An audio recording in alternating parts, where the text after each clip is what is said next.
오늘 우리에게 주시는 하나님의 말씀은 사무엘상 8장 1절로 9절까지의 말씀입니다. 구약성경 419면에 있습니다.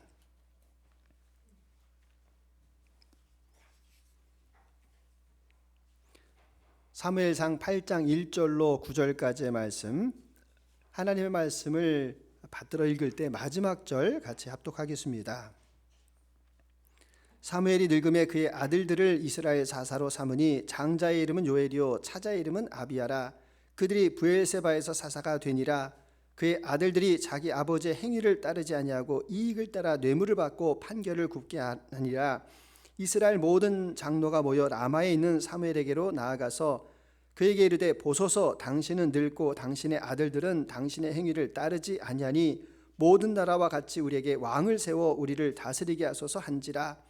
우리에게 왕을 주어 우리를 다스리게 하라 했을 때에 사무엘이 그것을 기뻐하지 아니하여 여호와께 기도하매 여호와께서 사무엘에게 이르시되 백성이 내게 한 말을 다 들으라. 이는 그들이 너를 버림이 아니요 나를 버려 자기들의 왕이 되지 못하게 함이니라. 내가 그들을 애굽에서 인도하여 낸 날부터 오늘까지 그들이 모든 행사로 나를 버리고 다른 신들을 섬김같이 내게도 그리하는도다.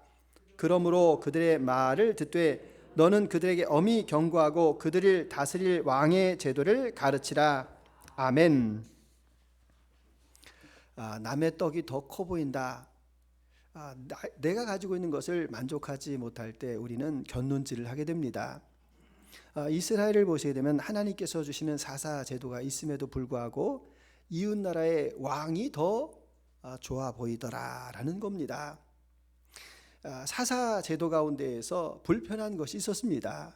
그럼에도 불구하고 그것을 개선하려고 하는 것이 아니라 아예 바꾸려 하는 그런 의도를 보게 됩니다.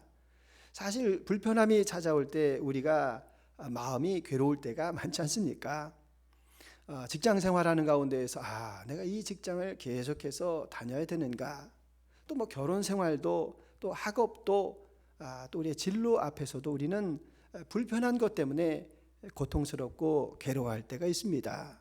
이렇게 불편한 일들이 찾아올 때 우리는 어떻게 하는 것이 좋겠는가?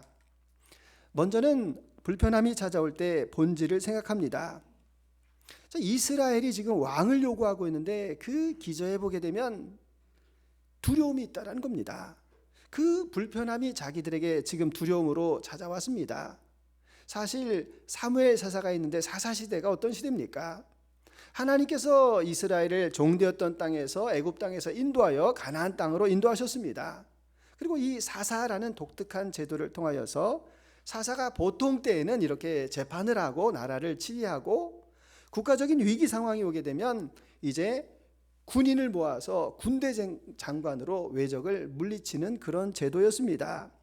자, 그런데 이제 문제가 된 것은 사무엘의 아들들 요압과 아비야가 사사가 되었는데 그들이 이익을 따라서 재판을 잘못하였다. 이런 문제가 발생합니다. 5절 말씀 같이 읽습니다. 그때에 이르되 보소서, 당신은 늙고 당신의 아들들은 당신의 행위를 따르지 아니하니 모든 나라와 같이 우리에게 왕을 세워 우리를 다스리게 하소서 한지라. 아멘. 자, 왕을 세워서 우리를 다스리게 하옵소서 이렇게 요청을 합니다. 그 사무엘이 속이 상해가지고 하나님 앞에 기도하니까 하나님께서 사사를 바꾸어 달라는 것은 표면적인 거다.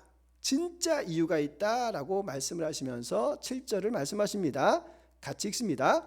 여호와께서 사무엘에게 이르시되 백성이 내게 한 말을 다 들으라. 이는 그들이 너를 버림이 아니요 나를 버려 자기들의 왕이 되지 못하게 함이니라. 아멘. 자, 이 하나님께서 사사를 임명하셨습니다. 그리고 사사를 통하여서 하나님의 통치를 이루어가게 하시는데 그 제도가 싫다는 겁니다. 왕으로 바꿔달라는 겁니다. 왕으로 바꿔달라는 결정적인 이유가 무엇인가 하면 왕을 보니까 왕이 있고 전쟁을 할 때에도 이렇게 군복도 차려입고 그리고 전투력도 있는 외적들이 침입을 해오는데 우리는 그렇지가 못하다라는 겁니다. 사실 잘 보시게 되면 우리가 예전에 국군의 날 행사가 있었습니다. 여의도 광장에서 이 군인들이 보무도 당당하게 막 이렇게 행진을 할 때 가슴이 벅차지 않습니까? 비행기가 오색을 쫙 그리면서 하늘을 날아갈 때, 야, 우리나라가 이렇게 국방력이 있구나. 최신 무기가 앞으로 쫙 나갈 때, 야, 든든하다. 뭔가 이렇게 시각적으로 보여주는 게 있어야 되는데 사사시대는 없습니다. 그냥 평안하게 농사짓고 양을 치고 있다가 전쟁이 날 때 이렇게 모병제가 되어서 의용군을 이렇게 모집을 하는데 그게 불안하다라는 겁니다. 뭔가 눈에 보이는 게 있어야 되는데 보이는 게 없으니까 나중에 적이 쳐들어오면 어떻게 하지라고 하는 그런 마음의 불편함이 그들 가운데 있었습니다. 근데 사실 여러분 제도라든지 환경이라든 것이 어느 게 좋고 어느 게 나쁘다 이렇게 말하기가 곤란합니다. 사사시대는 좋은 거고 왕정시대는 나쁘다 이렇게 말할 수 있는 건 또 사실 아닙니다. 그러니까 성경에서 선악의 판단의 기준이 있는데 그것은 무엇인가 하면 하나님의 말씀대로 하나님의 말씀에 순종하고 있으면 그 제도가 선한 거고 그 사람이 바른 길을 걸어가는 겁니다. 하나님의 말씀에 벗어났을 때 아무리 좋은 제도고 착한 사람일지라도 그것은 잘못되었다. 그러니까 우리는 늘 우리의 제도, 우리의 주어진 환경 가운데에서 내가 하나님 앞에 바르게 가고 있는가 이것을 살펴보는 것이 너무나도 중요합니다. 그러면 이제까지 사사제도가 있어서 불편했는가? 이거부터 한번 좀 생각해 봐야 되지 않겠습니까? 사실 이 사사제도라는 것이 최첨단의 정치제도입니다. 일찍이 이런 역사가 없었습니다. 잘 생각해 보시게 되면 왕이 있으면 왕은 어디 살아야 됩니까? 궁에 살아야 됩니다. 경복궁도 필요하고 창경궁도 필요하고 덕수궁도 필요합니다. 건물만 짓습니까? 거기에서 내시도 필요하고 무수리도 필요하고 지키는 사람들도 필요하고 운영비가 엄청나게 들어갑니다. 사사는 이 왕궁이 필요가 없습니다. 그러니까 저비용을 쓰면서도 아주 효과적인 제도가 이 사사제도입니다. 그리고 왕제도는 이런 게 있습니다. 왕이 똘똘해서 세웠는데 아들이 멍청하면 어떡합니까? 그래도 왕입니다.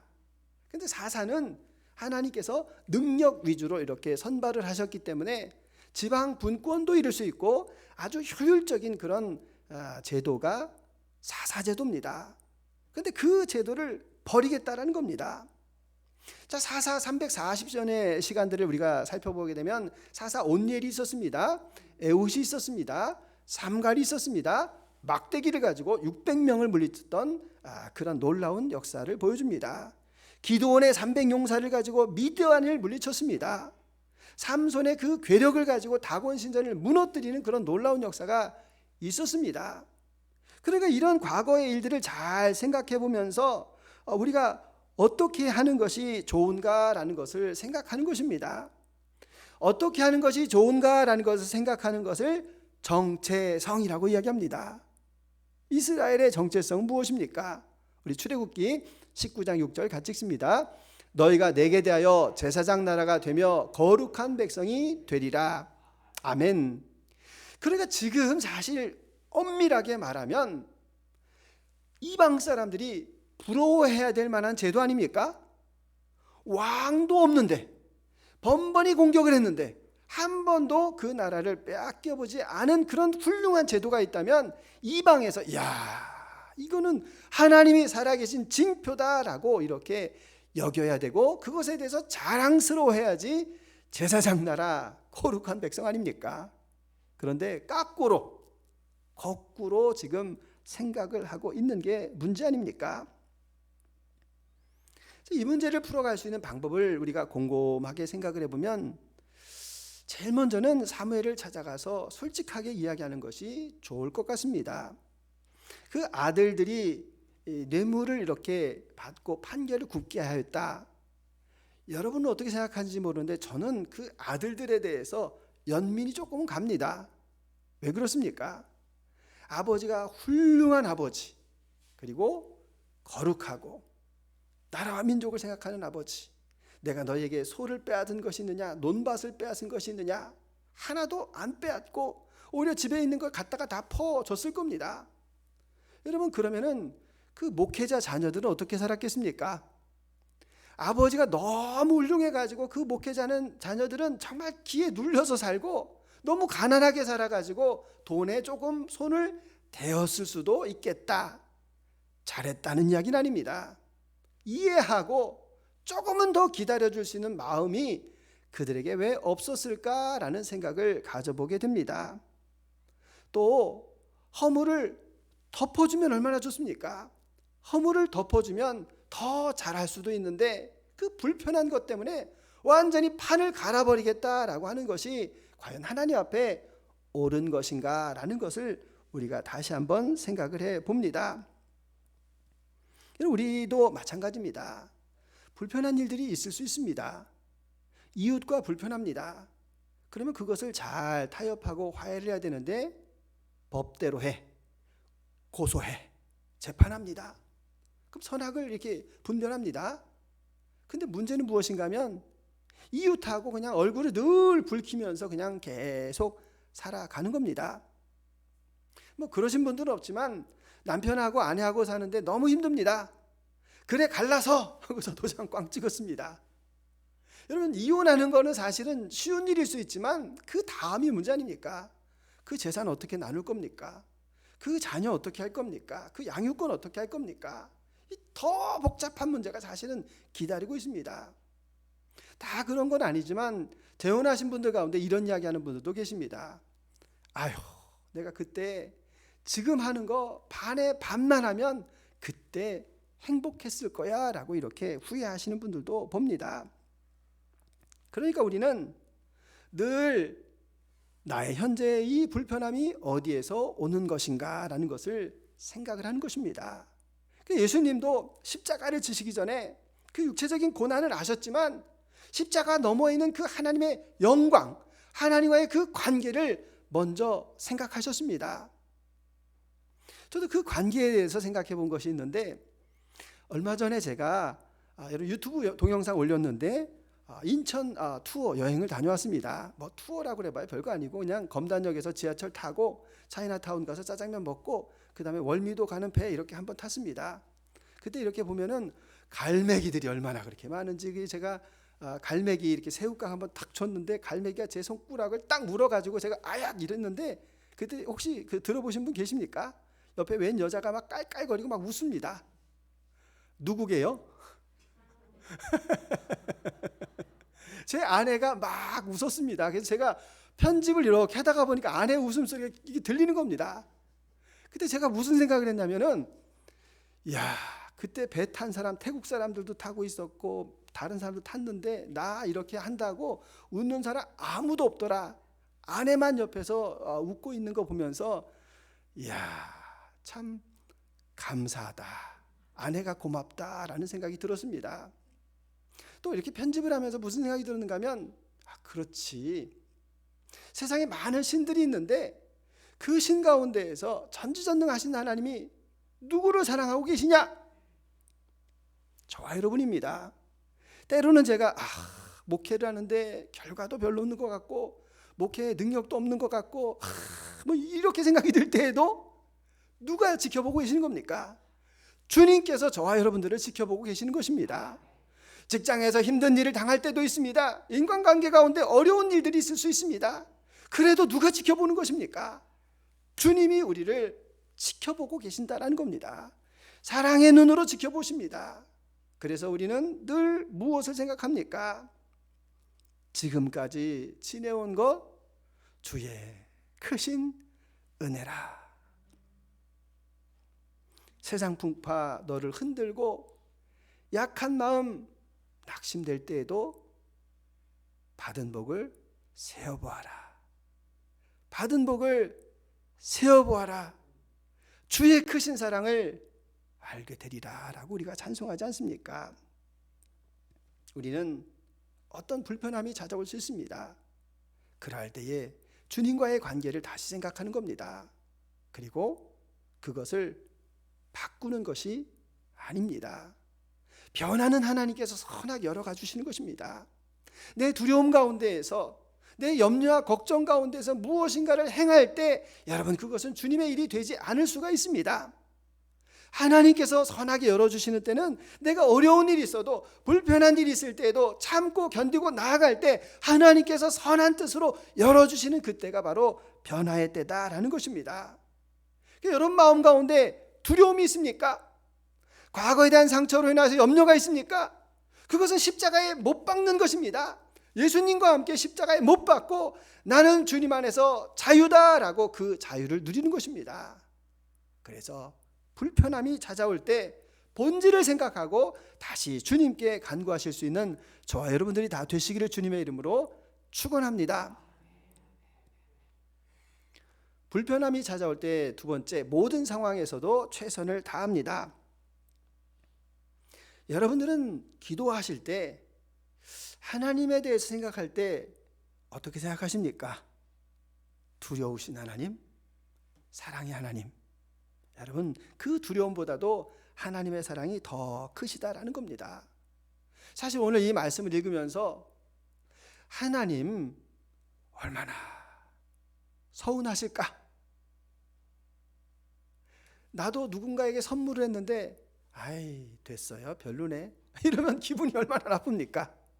하나님께서 애굽에 종살이하던 그들을 불러서 자유인이 되게 하시고 그들의 체질과 형편과 상황을 잘 하시고 사사제도를 허락하셨는데 됐습니다, 싫습니다 이렇게 이야기하는 것이 얼마나 서운했을까? 그래도 하나님께서 참으시고 11절 이하에 말씀을 해주십니다. 야, 왕의 제도를 너희들이 세우려고 하는데 그 왕의 제도를 세우게 되면 너희 아들들을 데려다가 그의 병거와 말을 끌게 할 것이고 또 너희 딸들을 데려다가 13절에서 향료를 만드는 사람, 요리하는 사람, 떡 굽는 자로 그 왕궁에서 사용할 것이고 14절에 너희 밭과 포도를 빼앗아 가지고 관리들에게 나눠주게 될 것이다. 이것에 대해서 이야기하라라고 이렇게 말씀해 주십니다. 자, 사무엘 선지자가 가서 그 이야기를 다 전했는데 17절 그 이야기를 하니까 19절입니다. 19절 같이 한번 읽어보겠습니다. 백성이 사무엘의 말 듣기를 거절하여 이르되 아니로소이다 우리도 왕이 있어야 하리니. 자, 하나님께서 사무엘 선지자를 통해서 이렇게 말씀하시는데 대단해요. 아니오시다. 하나님 앞에 이렇게 이야기를 합니다. 이야, 그 배짱 어디에서 나온지 하나님께서 말씀하시는데도 뭐라고 이야기합니다? 아니로소이다 라고 이렇게 한 가지로 이야기하고 왕을 주세요 라고 그들의 의견을 고집하고 있습니다. 자, 여러분 이런 거 생각을 한번 해보시게 되면 내가 누군가에게 부탁을 했는데 거절을 합니다. 문자를 보냈는데 전화를 했는데 뭐 우리 표현으로 속된 표현으로 씹었습니다. 그러면은 화나지요. 아랫사람이 그러면 노엽습니다. 그러면은 무슨 생각이 든가 하면 그래 너 잘 살아봐라. 내가 너 다시는 상종 안 하고 너 어떻게 사는지 내가 볼 거야.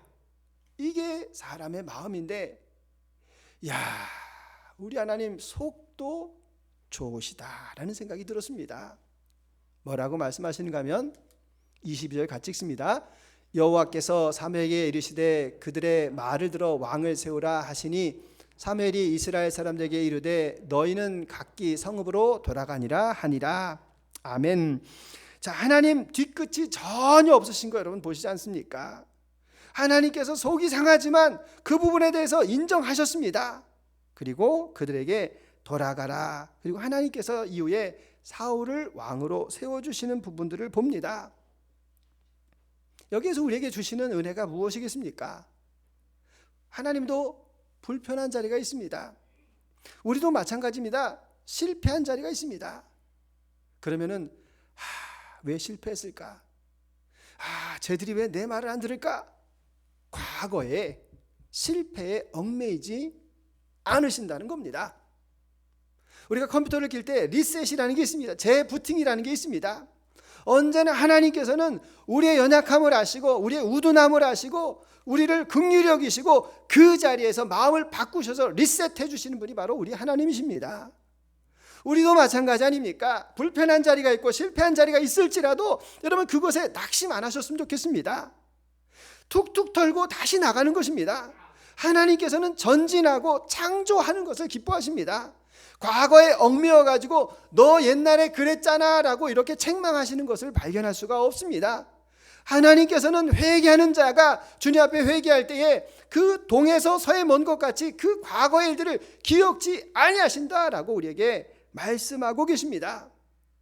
그래서 우리가 실패했는데 그 실패 때문에 얽매여 있다면, 과거에 했는데 과거의 상처 때문에 얽매여 있다면 그건 하나님께서 기뻐하시는 상황이 아닙니다. 하나님께서는 우리의 그 모든 죄나 우리의 실수나 불편함이나 다 십자가에 못 박고 그 영의 자유함을 가지고 살기를 원하고 계십니다. 하나님은 도대체 어떻게 이러실 수 있을까? 힌트가 되는 장면이 하나가 있습니다. 베드로가 누구하고 좀 다투었나 봅니다. 용서해 줬는데 또 까불었나 봅니다. 그러니까 베드로가 마태복음 18장에서 예수님, 나에게 잘못한 사람 몇 번 용서해야 됩니까? 몰라서 묻는 거 아닙니다. 유대교에서는 3번까지 용서해줘라. 3번 용서했는데 4번째 가가지고 또 잘못하면 그거는 용서 안 해도 된다. 이런 말이 있었기 때문에 물어보는 겁니다. 근데 예수님께서 하시는 말씀은 뜻밖입니다. 마태복음 18장 20절 읽습니다. 내게 이르노니 7번뿐 아니라 70번씩 7번이라도 할지니라. 아멘. 자, 여러분 70번입니다. 70번에 7번입니다. 77, 49, 490번까지 용서하시라. 가능하겠습니까? 들어만 봐도 우와, 저걸 어떻게 한 번도 용서 안 하는데, 이런 분들 계시지 않습니까? 저도 이 말씀, 이게 가능한 말씀인가 이렇게 생각을 하면서 곰곰하게 저 자신을 돌아보니까 하나님 앞에 잘못한 일이 얼마나 많이 있었는가. 사람들 앞에서는 죄라고 안 해도 내가 숨어서 지은 죄가 얼마나 많이 있었을까. 근데 하나님께서 이런 나를 다 용서해 주시고 이 자리까지 세워주신 것이 은혜구나라는 생각이 들었습니다. 서로 사랑하라라고 하는 사랑이라는 단어를 우리가 잘 생각해 보시게 되면, 남은 용서 못해도 사랑하는 자녀는 수십 번, 수백 번도 더 용서할 수 있는 것 아닙니까? 그러니까 이 말씀은 불가능한 내용이 아니라 우리가 못하는 것일 뿐이지 할 수 있는 내용이다라는 것을 우리에게 다시 한번 들려주십니다. 용서하는 것입니다. 그 용서가 나의 자유함이기 때문에 그렇습니다. 용서하지 않으면 내가 여전히 그 감옥 가운데 그 사람과 같이 감옥 생활을 하고 있기 때문에 그렇습니다. 그도 풀어주고 나도 풀어주는 것이 용서이기 때문에 우리는 용서를 즐겨해야만 한다라는 것을 다시 한번 우리에게 말씀해 주고 계십니다. 사실 그 용서가 사람에 대한 용서만도 아닙니다. 나를 용서하는 겁니다. 작은 일에서부터도 용서할 수 있습니다. 나 이번에 성경 할 거야, 성경 읽을 거야 이렇게 했는데 어느 순간에 안 하고 있는 나 자신을 봅니다. 기도 열심히 할 거야 했는데도 기도 못하고 있는 나 자신을, 나태해지는 나 자신을 봅니다. 그럴 때 여러분 이 문제를 어떻게 처리하십니까? 그래, 성경 읽기 하고 기도는 믿음 좋은 사람이 하는 거야. 나는 믿음이 안 좋은 것 같아. 믿음이 나중에 아마 생겨날 거야. 죽기 전에 믿음 생겨날 거야. 이런 기대감으로 살아가십니까? 아닙니다. 나를 용서하는 것입니다. 연약한 나를 용서하고 다시 시작하자라고, 리셋하자고 격려하는 것이 바로 나에 대한 용서가 아니겠습니까? 생명일기를 이렇게 쓰시는 분들 같이 이야기 나눌 때 한 가지 곤란한 게 한 가지가 있습니다. 그게 뭔가 하면, 분명히 옛날 습관, 이것을 십자가에 못 박아서 처리했습니다. 옛사람을 처리했는데 목사님 또 나와요. 어떤 게 나옵니까? 라고 물어보면 제가 자녀에 대해서 내가 화를 내지 말아야지 이렇게 생각을 하는데 어느새 또 화를 내고 또 이렇게 또 생명일기를 씁니다. 남편이나 아내에 대해서 내가 이렇게 지청구하지 말아야지, 잔소리하지 말아야지 이렇게 하면서도 잔소리하고 나서 여전히 내 아내는 이 옛사람 때문에 괴롭습니다. 이렇게 말씀하시는데 뭐 그럴 거 없습니다. 안 그런 사람이 어디 있습니까? 한 번에 다 끝났으면 뭐 예수님은 아니더라도 우리 다 뭐 공자님 되고 다 맹자님 되는 거 아닙니까? 여전히 낙심천만하고 여전히 좌절하고 있지만 그러나 우리는 진행하고 있다라는 사실입니다. 여러분, 우리가 앞에 문이 있습니다. 목적지가 있는데 문이 있는데 문을 열고 그냥 가는 겁니다. 또 문이 나오는데 아유, 문 또 나왔어, 이제 안 가. 이런 분 없습니다. 문 나오면 그냥 아무 생각 없이 또 문 열고 들어가면 되는 것이고 또 들어가면 되는 것이고, 여러분 그게 바로 진보입니다. 하나님 앞에 나아가는 길입니다. 계속해서 두드리면서 하나씩 고쳐가면서 낙심이 되지만 좌절이 되지만 나를 또 용서하고 나를 격려하고 예수님과 동행하면서 계속해서 걸어가는 그 길이 바로 신앙의 길, 믿음의 길 아니겠습니까? 우리가 이 사사시대를 이렇게 다시 한번 이렇게 보게 되면 이 사사시대가 사실 훌륭한 시대입니다. 유적을 발견해 보면은 집터가 있지 않습니까? 이렇게 집터가 있는데 사사시대는 집의 크기가 다 이렇게 비슷하다고 합니다. 근데 왕조 시대를 가면서 어떻게 되는가 하면 집의 크기가 틀려집니다. 그게 무슨 말입니까? 잘 사는 사람이 있었고 못 사는 사람이 있었다. 소득의 불평등 불균형의 사회가 바로 왕조 시대였다. 이것을 이야기합니다. 더 솔직하게 말씀을 드려보면 다윗 왕부터 시드기야 왕까지 23명의 이렇게 왕들이 쭉 나옵니다.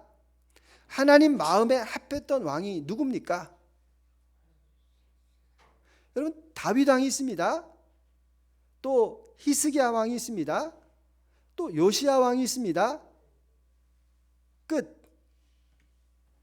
그 많은 왕조의 사람들 가운데에서 3사람만 하나님 마음에 합했다. 그럼 나머지 뭔 얘기입니까? 왕이 되어가지고 자기 마음대로 자기 욕심대로 하나님의 뜻을 따르지 아니하고 자기 권력을 행사했다. 그럼 하나님 정말 화가 나고 불쾌하고 겉봐 내가 사사 이야기했고 왕 이야기 다 했는데 저것들은 저 모양이라고 하면서 인연을 끊으셨습니까? 아니에요. 주님께서는 그들의 약함을 아시고 예수 그리스도를 준비해 주셨다라는 이야기입니다. 누가복음 15장을 보시게 되면 그 아버지 다 아시지 않습니까? 탕자가 유산의 3분의 1을 가지고 객지로 나갔습니다. 아버지가 줬습니다. 아버지 다 아십니다. 저거 가지고 제대로 잘 생활 못한다라는 것 아버지가 아십니다. 그 아버지 대단하지 않습니까? 자식이 실패하는 것을 보면서도 그 자식의 결정을 존중한다. 여러분, 이게 바로 믿음이고 신앙 아닙니까? 그 자식 다 실패하고 돌아올 때에도 맞이하시고 기다려주시는 그 하나님의 그 사랑하심이 바로 성경 말씀 가운데에서 연연히 계속해서 면면하게 저희에게 하시는 그 말씀 아닙니까? 그것에 우리는 감사하다라는 겁니다. 자녀가 허튼 소리를 하고 실망시키는 이야기를 하더라도 우리는 이 아이가 독립하려고 하는구나, 자기의 의사를 표현하는구나 라고 받아들일 수 있는 그런 마음들이 우리에게 다 있지 않습니까?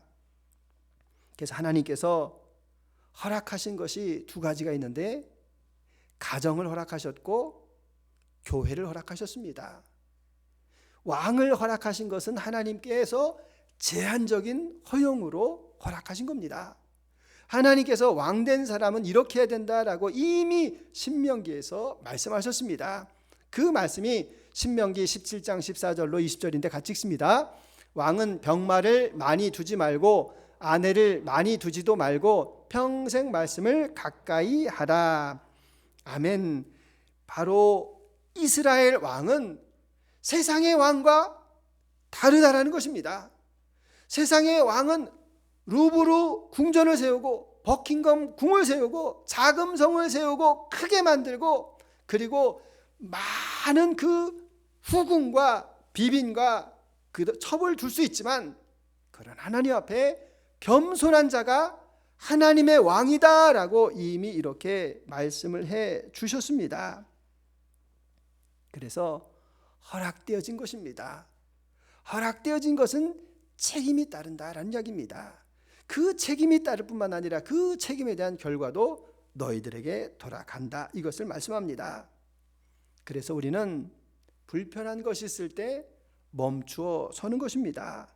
그리고 기다리는 것입니다. 하나님의 선한 뜻이 무엇인지를 우리가 밝히 깨달아 알 때까지 기다림입니다. 혹시라도 나의 괴로움 때문에 또 나의 낙심으로 인하여서 중단한 일 있으십니까?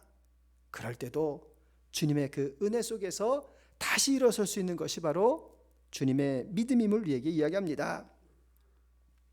오늘 우리 시대를 초스피드, 초연결 시대라고 이야기합니다.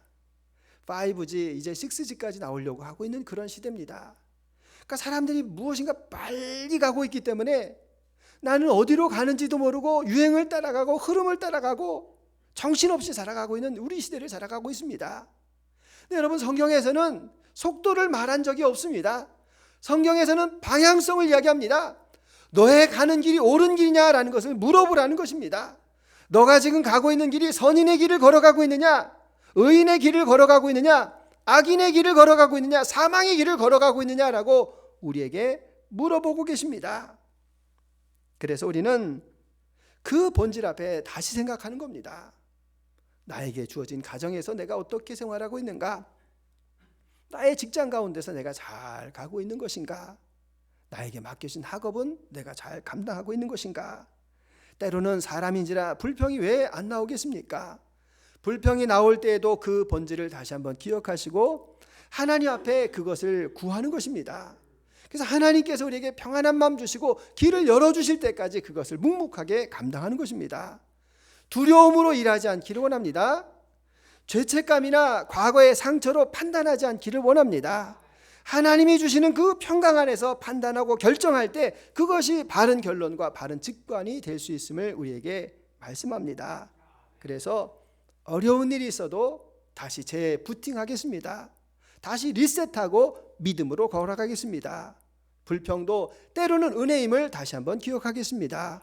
믿음으로 나가시는 저와 여러분 모두가 다 되시기를 주님의 이름으로 축원합니다. 주님 감사합니다. 우리 삶 속에 불평이 왜 없겠습니까? 그러나 그 불평도 나를 다시 돌아보라고 하는 그런 사인인 줄 알겠습니다. 불평하는 그 자리에서 그 불평의 원인을 생각하고 그 본질을 다시 한번 생각하겠습니다. 그것을 주님과 함께 이겨나갈 수 있도록 주님의 은총을 구하겠습니다. 그리하여 불평도 때로는 은혜가 될 수 있음을 깨닫게 하셔서 주어진 길을 묵묵히 말없이 옳은 방향으로 선한 길로 걸어갈 수 있는 우리가 다 되도록 인도하여 주시옵소서. 감사드리며 예수님의 이름으로 기도드립니다. 아멘.